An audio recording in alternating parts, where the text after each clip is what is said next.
si j'ai sorti un EP drill, c'est vraiment parce que j'ai pris la drill en pleine face et j'ai trop kiffé. J'ai poncé beaucoup d'artistes de drill, notamment d'artistes anglais. Et du coup, c'est venu naturellement. En fait, moi, quand je kiffe un style, ensuite, je vais naturellement avoir envie de le faire. J'ai vu un ange, de ses ailes couvées en vaste habit. J'taffe pour que mon flow reste à ville. Tous contradictoires comme un rasta. Il fait ça pour l'équipe. Ne crois personne, même les débiles. Dehors, t'auras aucun répit.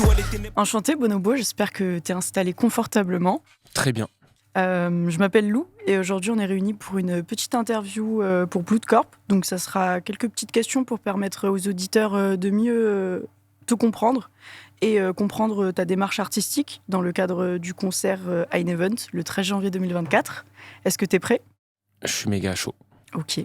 Alors dis-moi, comment tu décrirais ton style musical et comment tu penses te démarquer dans l'industrie du rap ? Alors, mon style musical, moi, je dirais que c'est du rap. Je fais principalement dans les sous-genres de rap du boom bap, de la trap et de la drill. Et comment me démarquer ? Moi, je pense que je peux me démarquer dans les textes, notamment parce que j'aime beaucoup faire du storytelling ou des exercices de texte en règle générale, ce qui se fait pas non plus énormément. Et peut-être que c'est une des choses qui peut me démarquer. C'est vrai que ça se perd un peu d'avoir cette assiduité sur les textes aujourd'hui. Je sais pas si ça se perd. Moi, je trouve qu'il y a beaucoup d'artistes à texte de nos jours. Après, peut-être que l'angle que j'ai d'écriture dans le storytelling et tout, notamment parce que, par exemple, je réadapte des contes, ce qui est assez rarement fait. Je connais que Douskawa qui a fait ça. Mais après, non, je dirais pas que ça se perd, le texte. Ça prend une tournure différente, je dirais. Ouais, de toute façon, ça évolue. Hein. Le rap, il évolue. Le langage évolue.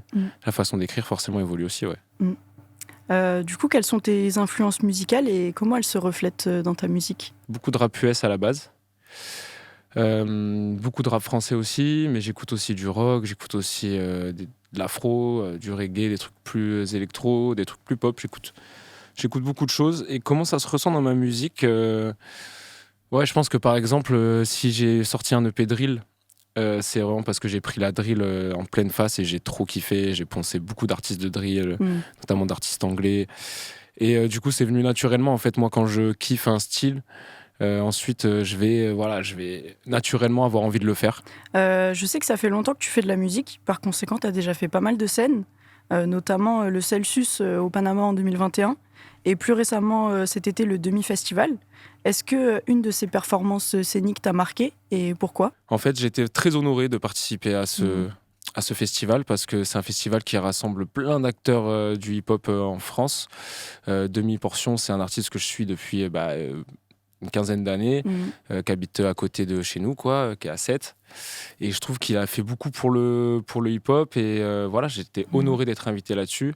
Et en plus de ça, c'était un événement à la hauteur de mes attentes, déjà le cadre incroyable, Ouais, Théâtre de le la Théâtre Mer. de la Mer, c'est magnifique. Je pense la plus belle scène que j'ai faite, Donc franchement, ça m'a beaucoup marqué. Gros big up à Demi-Portion de m'avoir invité, à tous les artistes qui sont passés.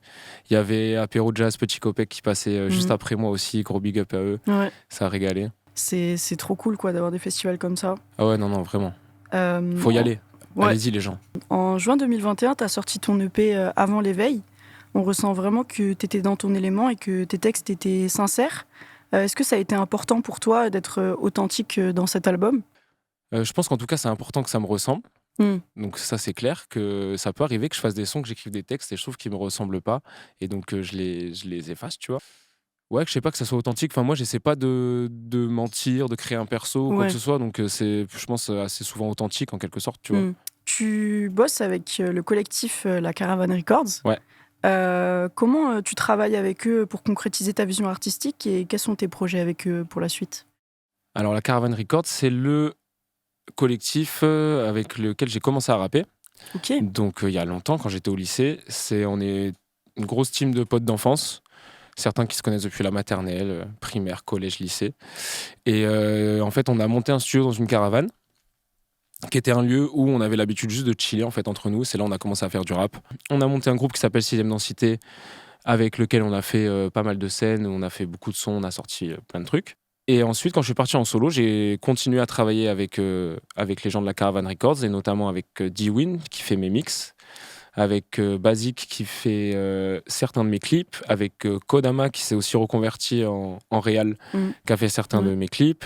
Il y a aussi Sylvain Escalon, qui est un illustrateur que je vous conseille d'aller voir son travail sur les réseaux, qui fait toutes mes pochettes d'albums, de singles.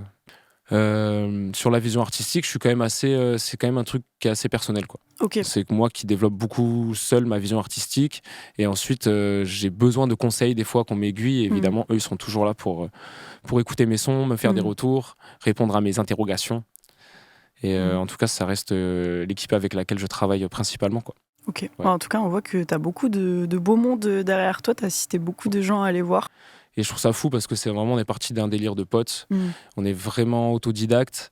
En plus, à l'époque où D-Win, il a été ingé son. Ah ben j'ai oublié Soto aussi. Soto, qui est le beatmaker de 6ème Densité, avec qui je travaille encore aussi, qui m'envoie toujours des prods. Et voilà, c'est des gens autodidactes que je trouve très talentueux et très forts. Moi, je trouve que les mix de D-Win sont vraiment cool. Ils ont appris ça. Il n'y avait pas autant de tutos sur YouTube. Tout était il y avait quelques tutos, mais en anglais et tout. Donc, moi, je les vois vraiment. C'est mes gars, tu vois. Donc, je suis peut-être pas très objectif, mais j'ai beaucoup d'admiration pour eux et pour l'investissement qu'ils ont donné. Qu'il y avait de l'ambition. De l'ambition et du talent, carrément. Du coup, n'hésitez pas à aller suivre Bonobo sur ses réseaux. Et évidemment aussi Blood Corp, et on se retrouve le 13 janvier 2024 pour le Ain Event. Ain Event, let's go, 13 janvier. Merci à Blood Corp, merci pour l'invitation. Et voilà. Peace la famille. Frère, je suis fondé toute la night. Chaque nuit blanche, c'est un blackout. Et je vois les hommes se fight pour des histoires de billets de banque. Frère, je suis fondé toute la night. Chaque nuit blanche, c'est un blackout. Et je